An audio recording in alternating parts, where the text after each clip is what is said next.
ஒரு காடு தீப்பற்றி எரிதால் அதில் ஒரு ஜீவன் மட்டும் தப்பிச்சு விடும். மகாராஜா, அது என்ன ஜீவன் எனக்கு மட்டும்தான் தெரியும். சொல்லு. அது என்ன ஜீவன் எனக்கு மட்டும்தான் தெரியும். அதுதான் பெரிய ஜீவன். எலி. அப்படி ஓடினேன். ஓ, எனக்கு நிறைய போகுதுல போல மொளகார, எனக்கு மூளை நிறைய போகுதுல. மொளகாரு அப்படி ஓடினேன். அதுக்கு மேல தட வர ஓடு ஓடி ஒரு அடி அடித்தேன். சுரங்கம் ஒன்று தென்பட்டது. ஆமா, இதுமாவனம் சென்றேன். இதுமலை கொன்றேன். உண்மோடி சொல்லக்கூடிய கோமலை கண்டேன்.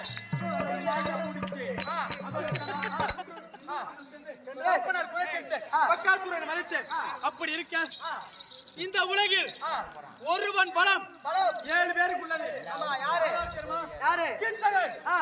சந்தன், மணிபாலை, பக்காசுரன்,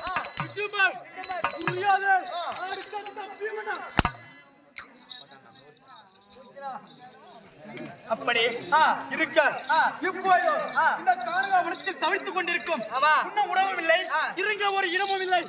தவித்துக் கொண்டிருக்கும் நேரத்தில் இன்றைய தினம் என் அண்ணன் மன்னன் என்னை வரும்படி உத்தரவு. அதுக்கு முன்பதாக என்னோட தேவி பத்தினி பாஞ்சாலி அடித்து வரும். அப்படியே